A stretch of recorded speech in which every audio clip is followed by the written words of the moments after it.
This podcast is supported by the organic mattress and bedding brand Avocado Green Mattress. At Avocado, we understand the value of sleep, but not just any sleep. Deep, restful, restorative sleep. That's why we created the Avocado Eco-Organic Mattress. Certified organic, handcrafted, and built for lasting, restorative sleep. Made with natural materials for cooler, more breathable comfort. So you wake up ready to tackle whatever your day brings. And with our 100-night sleep trial, you can rest even easier knowing that your comfort is our priority. Everyone deserves better sleep. So at Avocado, we make comfort more affordable. Our Eco-Organic Mattress is the most affordable GOTS-certified organic mattress in America, made easier on your budget with flexible financing options. And now you can get up to 15% off all Avocado mattresses. Just go to avocadogreenmattress.com. Get up to 15% off at avocadogreenmattress.com. avocadogreenmattress.com. Please remember that any individual referenced in the podcast should be considered innocent until found guilty in a court of law, and any opinions or views expressed in the podcast are solely those of participants. Some of the content discussed in the podcast may contain violence or graphic descriptions and may not be suitable for all audiences. Listener discretion is advised.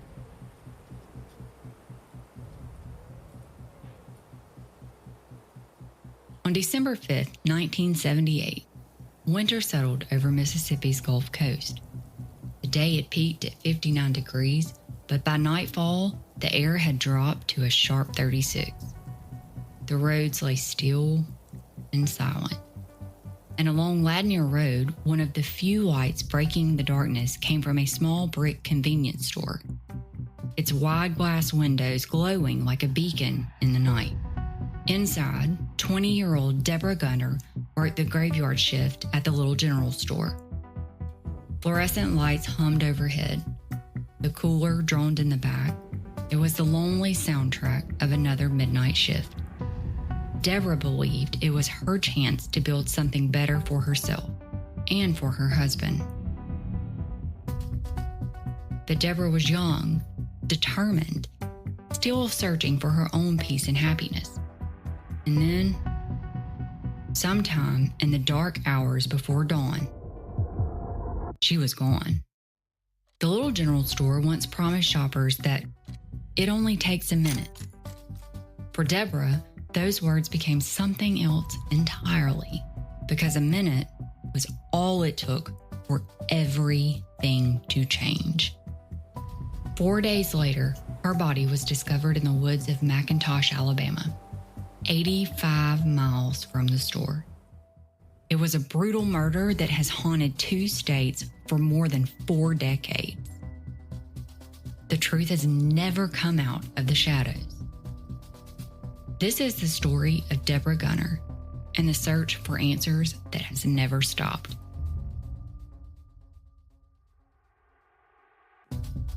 When we closed the last episode, we were still inside the autopsy. Inside measurements, lab findings, and forensic conclusions that were meant to bring clarity. Instead, what we found was something quieter, almost easy to miss. A name. Not highlighted, not explained, just there.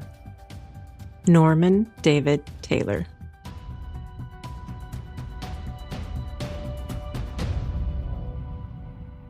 And now for episode 5, The Names in the File. Hey guys, and welcome back. We want to take a moment to talk about something that reaches far beyond this case. Something rooted in hope and perseverance, and in the belief that even in the darkest chapters, a spark can still take hold. We're talking about Operation Safe Return. Operation Safe Return is our statewide commitment to bring missing children and vulnerable adults back into public view, to make sure their faces don't fade or disappear into silence. It's a reminder that every life carries a spark worth protecting. And this isn't a quick campaign. What we're building is meant to last. A line of light stretching across the state, one billboard, one face, one family at a time.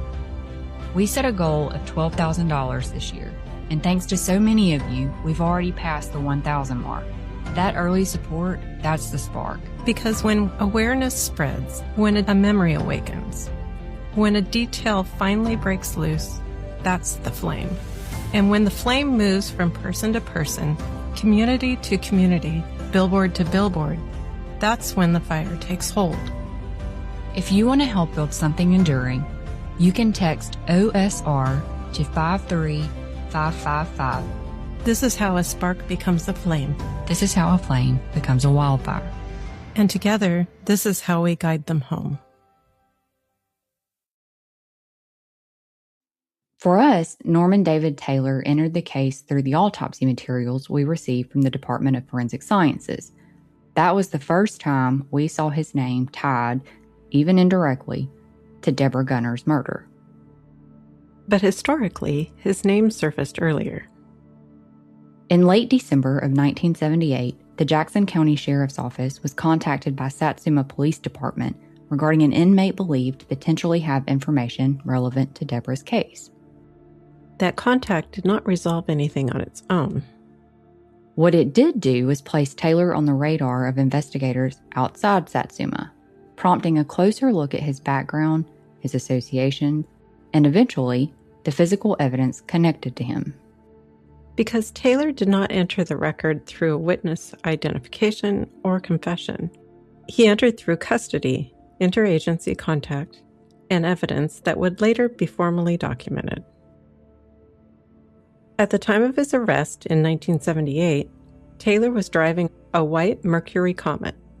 That vehicle belonged to Dr. Rudolph J. Muehling, Jr. A search of that vehicle resulted in the recovery of a knife, which was later submitted for forensic examination. In the previous episode, we walked through the forensic testing conducted on 2 knives received from Satsuma Police Department, and presumably at least one of those knives came from this vehicle. Also recovered from the car was a pack of Cool Long cigarettes, and that detail was noted in the record because Taylor reportedly smoked Winston's. So who is Norman David Taylor? Taylor was born on August 19, 1958, making him 20 years old in December of 1978.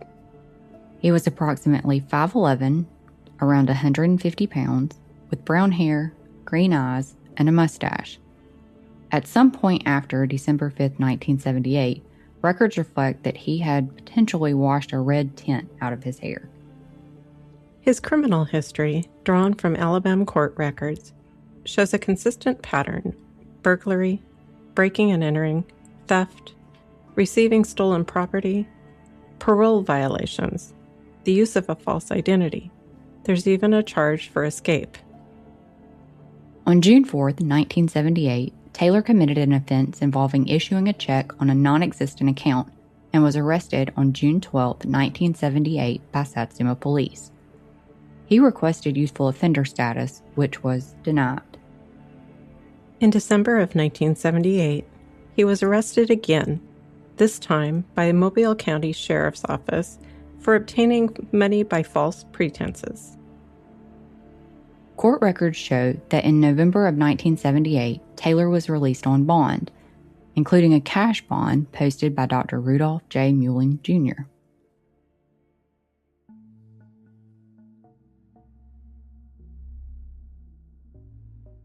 In the course of the investigation, David McKee, Ron McKee, and Charles Allen Walker were identified as individuals associated with Taylor.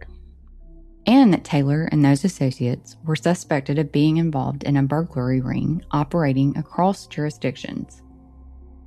There was also a relationship with Dr. Muehling, though the extent of that relationship was unknown. Charles Allen Walker was born on May 15, 1957, making him 21 years old in 1978.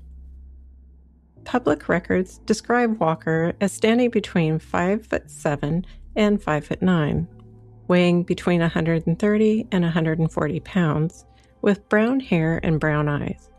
At least one description notes reddish hair parted in the middle and a pockmarked face.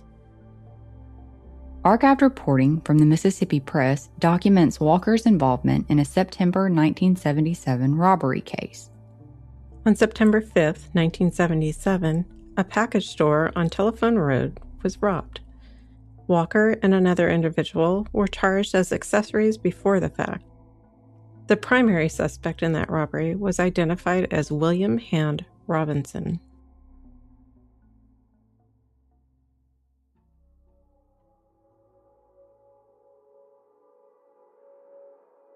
Trial testimony reported in the newspaper established that Walker and another individual met Robinson prior to the robbery and were aware of the plan. Additional testimony referenced substance use prior to the offense. In May of 1979, during Robinson's trial, the clerk testified that the individuals involved fled in a small red car.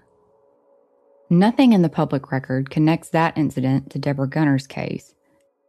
It's included here only as background, reflecting Walker's documented criminal history and associations. As we reviewed these records side by side, certain similarities stood out. Taylor was 20 years old in 1978, approximately 5'11" and 150 pounds, with brown hair and a mustache. Walker was 21, between 5'7" and 5'9", and 130 to 140 pounds, with brown or reddish hair and a pockmarked face.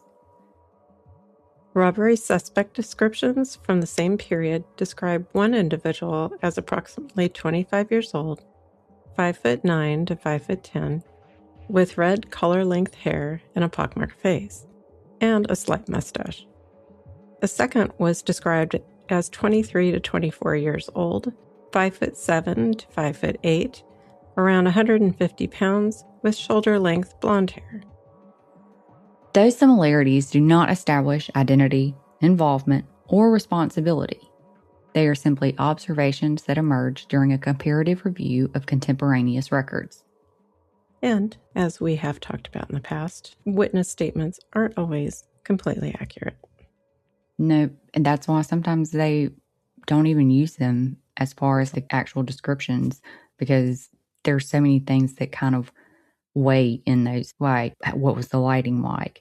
How accurately are they able to judge height and weight? And, so the fact that different people look different ages, Exactly. A 20-year-old, depending on, lifestyle, genetics, all kind of things. And people's view of ages. Yeah, aren't always accurate.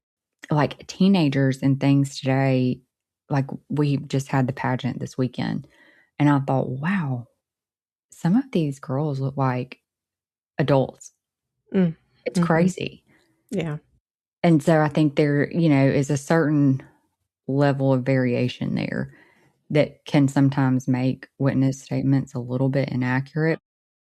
But knowing that there can be some variation there, I think is what made those descriptions stand out, because there were certain traits that were specifically called out that we're reading and we're like, wow, a pockmarked face, is that a That's coincidence? Not something that, Yeah. Like I could see where maybe height and weight, those kind of have a little bit broader range on somebody's guesswork.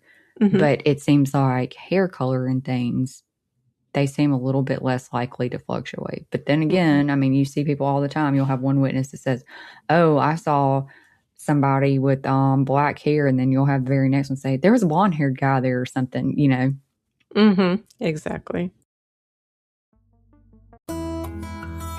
This podcast is supported by the organic mattress and bedding brand Avocado Green Mattress. At Avocado, we understand the value of sleep, but not just any sleep. Deep, restful, restorative sleep. That's why we created the Avocado Eco-Organic Mattress. Certified organic, handcrafted, and built for lasting, restorative sleep. Made with natural materials for cooler, more breathable comfort. So you wake up ready to tackle whatever your day brings. And with our 100-night sleep trial, you can rest even easier knowing that your comfort is our priority. Everyone deserves better sleep. So at Avocado, we make comfort more affordable. Our Eco-Organic Mattress is the most affordable GOTS-certified organic mattress in America, made easier on your budget with flexible financing options. And now you can get up to 15% off all Avocado mattresses. Just go to avocadogreenmattress.com. Get up to 15% off at avocadogreenmattress.com. avocadogreenmattress.com. Dr. Muehling Jr. was born on April 21, 1925. Archived newspaper articles show that throughout the 1960s and early 1970s, Muehling was frequently referenced in coverage connected to death investigations in Louisiana and Kentucky, where he served as a medical examiner. By the early 1970s, he held senior pathology positions at multiple hospitals in New York. But by 1972, public records reflect a dramatic shift. He was no longer listed as a pathologist at those hospitals. He was arrested for writing a bad check to an automotive repair shop, and his wife filed for divorce. Newspaper notices from that period also reference unpaid property taxes. As we expanded our review, Muehling's name also appeared in archived newspaper announcements connected to his family. By at least 1974, those announcements list him as Dr. Rudolph J. Muehling of Mount Vernon, Alabama, placing him in the area several years before Debra Gunter's murder. Public licensing records show that Muehling was issued an Alabama medical license in August of 1973. And as we said earlier, court records reflected that he posted a cash bond in connection with Taylor's 1978 forgery case. For reference, Mount Vernon sits about 20 miles south of McIntosh, which is where Debra Gunter's body was found on December 9, 1978. At this stage of the case, what we have are documents, not conclusions. A name enters the file through physical evidence. That name connects to other names through court records and archived reporting, and those names intersect geographically within the same narrow window of time. None of that tells us what happened to Debra Gunter. But it does show us where the record begins to change.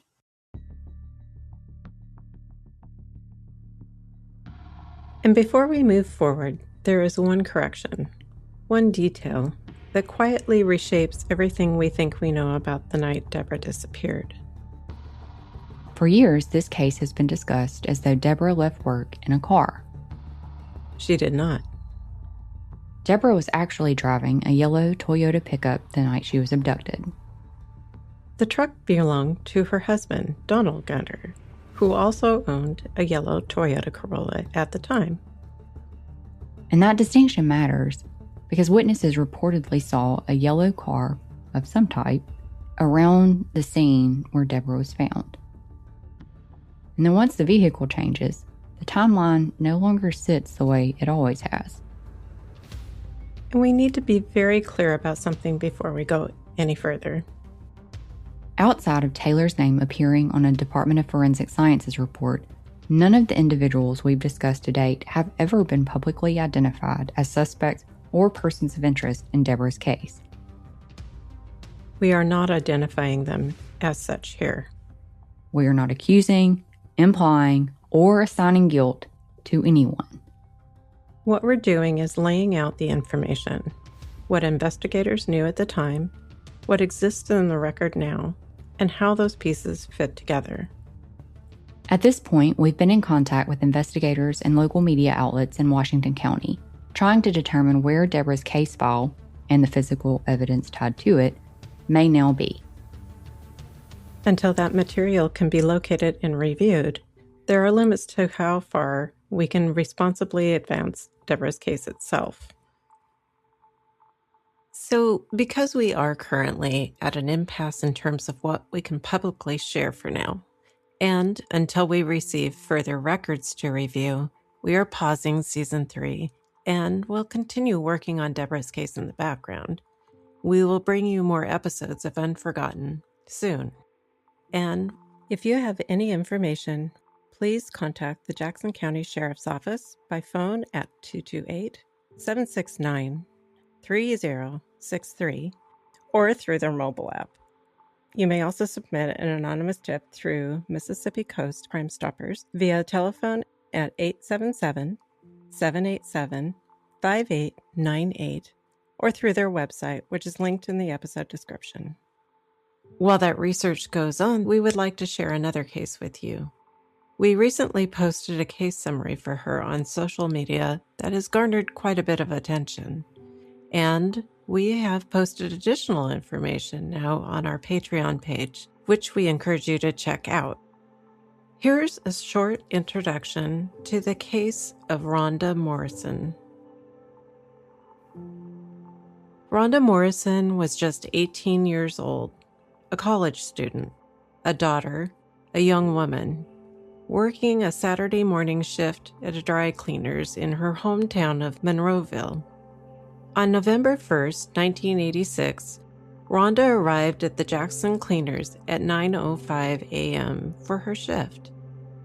She parked on the side of the building and entered through the front door carrying a small bag of change for the register. Shortly after she arrived, Ray Owens entered the Cleaners to pick up clothes he'd previously dropped off. Just over an hour later, between 10:10 and 10:15, Jan Owen stopped and dropped a skirt off with Ronda for cleaning. She didn't see anyone else inside and didn't notice anything out of the ordinary. Roughly 30 minutes later, between 10:40 and 10:45, Jerry Sue Denning arrived at the Cleaners to find no one behind the counter. She called out for the clerk and received no response. She noted that the cash register was open. Florence Mason and Coy Stacy arrived shortly after Denning, and the three began to search the building for whoever was supposed to be working that day. The three found Ronda's body underneath a rack of clothes and, recognizing that something was seriously wrong, called the police. At approximately 11:05, Woodrow Eichner of the Monroeville Police Department arrived on the scene and began canvassing the building. He observed Ronda lying face down with blood on her face and the back of her shirt. He further noted that her pants and shirt were unbuttoned, revealing her undergarments, and that her body felt cool to the touch. 3 .25 caliber casings and a partial bullet were located near Ronda's body, 1 .25 caliber casing in the bathroom, and 1 .25 caliber casing outside the bathroom. Ronda's gold necklace was on the bathroom floor. At 11:30, County Coroner Farish Manning declared Ronda deceased.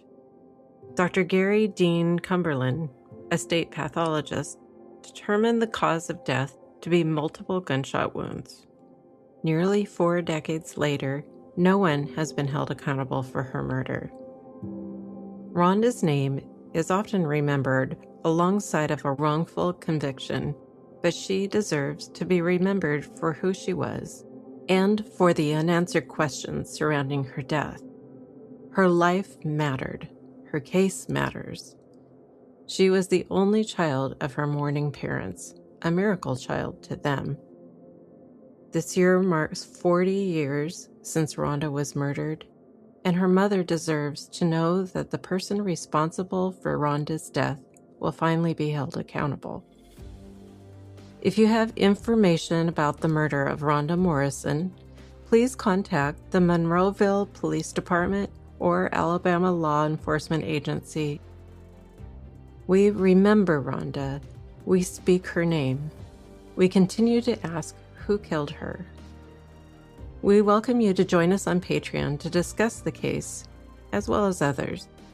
And as mentioned, we've recently posted additional information to include a timeline and some court documents.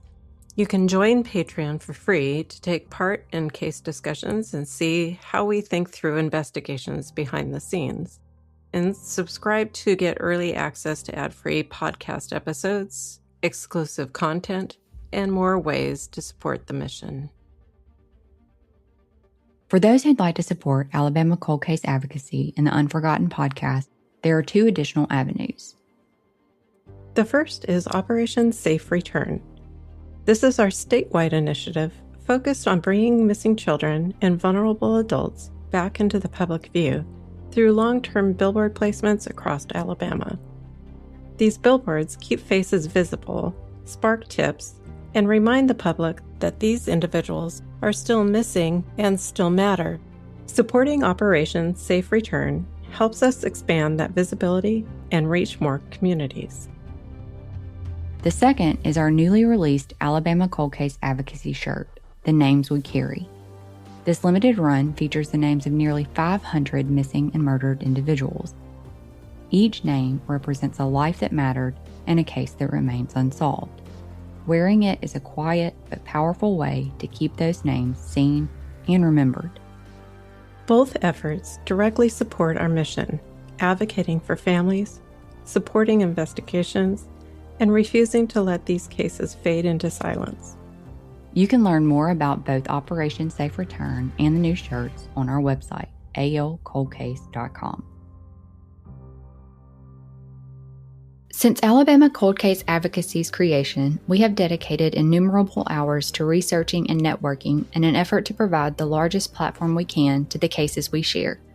We shoulder all associated expenses with Alabama Cold Case Advocacy out of our own pocket, including the subscription fees for researching and production of the Unforgotten podcast to provide a cost-free avenue for the victims' families of those cases. We hope you will join in our efforts to raise awareness of Alabama's missing and murdered and support these families who have been forced to carry the immeasurable loss of their loved ones and the fight for answers.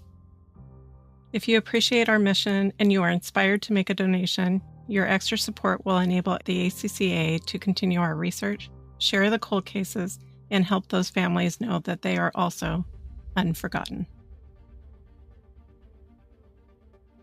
Unforgotten is an Alabama cold case advocacy podcast recorded in conjunction with Riverside FM, hosted and distributed by Red Circle to your favorite podcast platforms. Content, research, artwork, and production are by Sellers and Stormy of Alabama Cold Case Advocacy. Credits for music, sound clips, special mentions, and research sources can be found in each episode's description. Your support helps us continue producing Unforgotten and further Alabama Cold Case's mission of advocacy and awareness. There are a few ways you can help us light the path. Make a one-time or monthly donation to Unforgotten through Red Circle, sign up for a one-time or recurring donation through the ACCA website, or subscribe to the Unforgotten Patreon channel for early access to ad-free episodes. You will find the links for all three in our episode descriptions. Another cost-free way to be of great help is to follow us on social media, but most importantly, whatever you do, tell everyone you know about these cases. Sharing their stories is one of the most effective ways to help find resolution for Alabama's cold cases. Be the spark. Thank you for listening, and until next time, remember, justice may be delayed, but the victims and their families remain unforgotten. That was good. You did good on that one. Thanks. Why pay when you can slash? With TikTok Slash and Free, you can cut prices down, all the way to zero. Just download TikTok, search /free, pick items in TikTok Shop, share the link, and boom, free items unlocked, even with free shipping. So seriously, why pay? Download TikTok and start slashing now. If you're a podcast host, listen up, this one's for you. My name is ALEA Jackson. I'm the host of Finding Mr. Height, a dating and relationship podcast that I've been doing for 4 years now, sharing my positive and practical approach to dating that's built on my own life experience. And I wanted to share another experience that I've had, my secret behind monetizing my show. It's called Red Circle, and I was just telling my colleague about how much I love their platform. With Red Circle, not only am I getting a seamless hosting experience, but I also love the support I receive in ad sales. It's not just typical ad sales either. It's targeted opportunities based on my show and my life. And the platform is super simple. You just set your preferences and Red Circle matches you with sponsors that align with your show. You can vet every opportunity and their platform gives you great analytics. More recently too, my Red Circle team has brought me opportunities outside of my podcast on social media to really augment the podcast partnerships, bring them full circle. I just can't recommend them enough. If you want to give it a try, go to redcircle.com to get your free trial. That's redcircle.com for a free trial.